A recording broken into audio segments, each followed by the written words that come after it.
Pliny as literator. Though Pliny enjoyed his prominent role as senator and advocate at Rome, he frequently claims in the first nine books that he is never so happy as when he is closeted with his books in retirement at Laurentum and Divernum. He divided his time three. He divided his time there between his own compositions and his assessments, invariably flattering of the works of his friends. The latter record three speeches of individuals of his literary cycle, the historical writings of Tacitus, Suetonius, and two others, and above all, the poetic compositions of seven versifiers. If Pliny is any guide, the loss of the writings of Pompeius Saturninus, contributor to all three genres, 116, is particularly readable.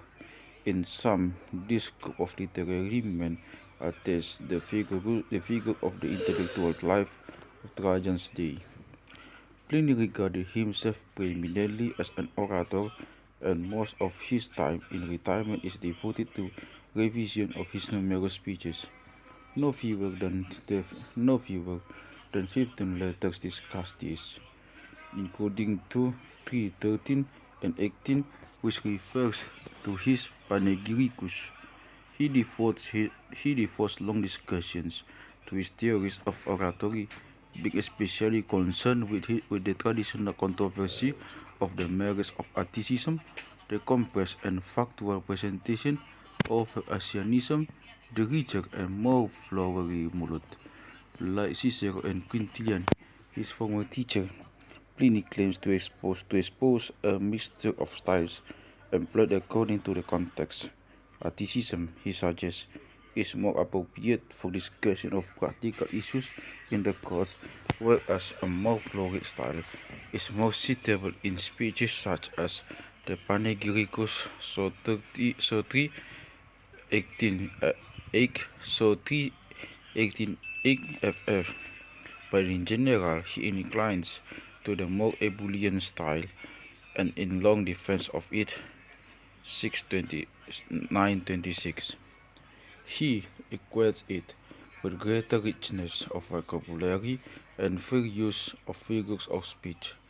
The tedium involved in revision of speeches, together with the example of friends, may have encouraged Pliny to try his hand at verses, and especially at hendecasyllabics, but he himself claims that an epigram of Cicero was the direct inspiration 743 ff.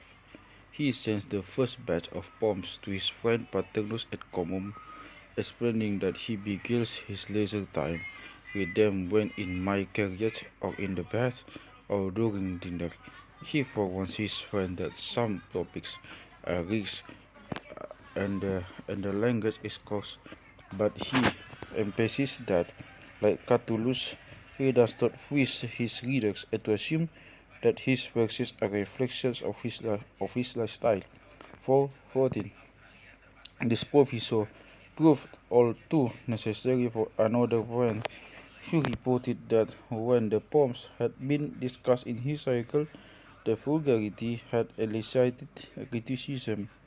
Pliny was wrote to make a spirited response, citing a long list of eminent forebears who likewise indulged in sportive and indecent specification. At a more elevated level, in a letter advice to a youthful associate on how to develop his literary powers, he suggests, among other recommendations, that his friends should compose poems which are pungent and brief.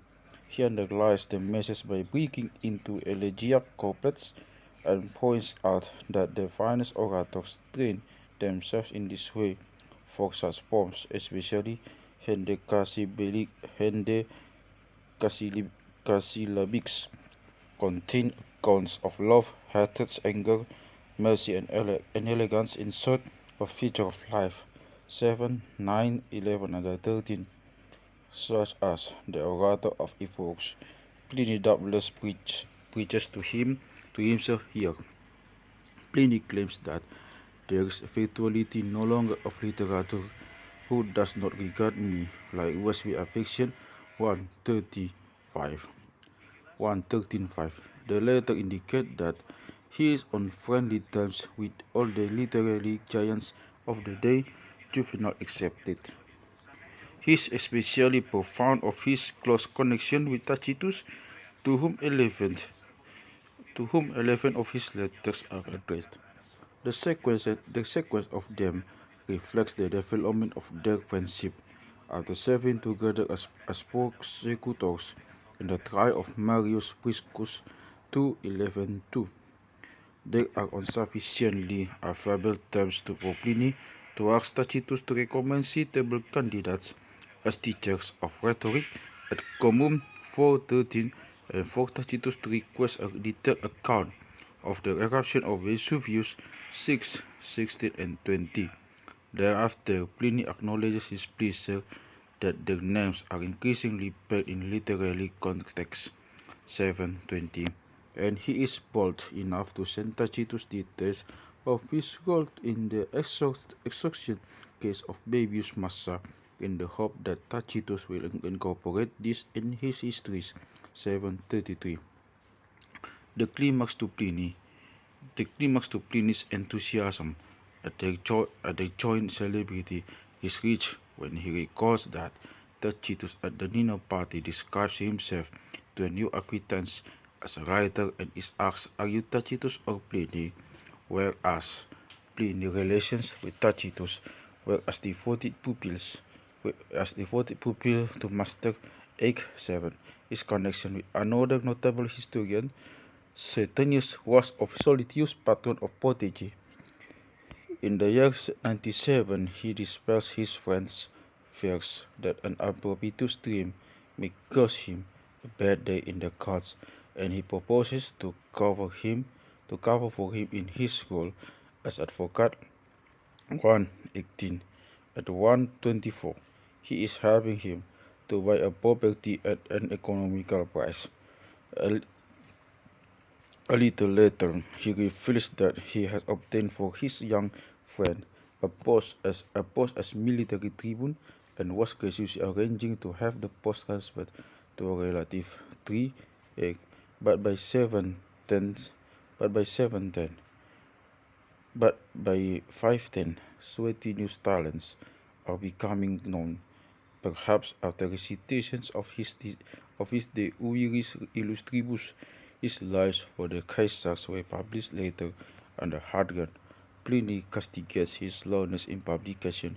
A later confirms this change in the relationship, before Suetonius is back to advise a remedy for Pliny's frailty and reading verses 9:34. It seems likely that Pliny invited his friend to serve on his staff in Bithynia, for when he asked Trajan by letter to award the historian the right of 3 children, he states, "I have begun to love him and all the more I have now come to know him for close at hand." 10:94-1. For the probable role of Suetonius in gathering and publishing Pliny letters, see below pp. 34f. The poet Martial was another contemporary with whom Pliny reveals his acquaintance. The obituary 3:21, which he composed on hearing of Martial's death, informs us that he paid the post-traveling expenses when he retired to his native Spain as a gesture of friendship and acknowledgement of the verses he composed about me. With characteristic modesty, Pliny sighs the lines before adding, "You will respond that his writings will not be immortal. Perhaps they will not be. A similarity just judgment is expressed of the epic composed by Silius Italicus on the Hannibalic War. Of this extant poem, the Punica, Pliny writes, is in an obituary devoted largely to Silius' checkered career. He composed poetry with greater diligence than genius. In this roll call of notable literary figures, The Pliny naturally holds a prominent place. In response to a friend request, a complete bibliography of his uncle's works is provided, with brief commentary on each 3-5. After listening his 102 books, his nephew adds, "I am surprised that such a busy man completed so many volumes." Your surprise will be greater if you know that for a period he pleaded in the courts, that he died in his 56th year, in his 56th year, and that his middle years were preoccupied and hindered by duties for the greatest importance. 357. He describes the elder Pliny daily routine both at Rome and in retirement, when not a minute was lost from his books.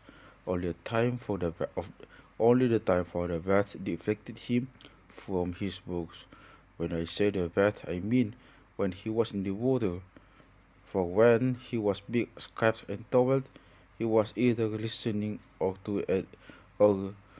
he was either listening to or dictating something, for he believed that any time not devoted to study was wasted. It has already been noted how he says, for inquiry led to his death in the eruption of Vesuvius.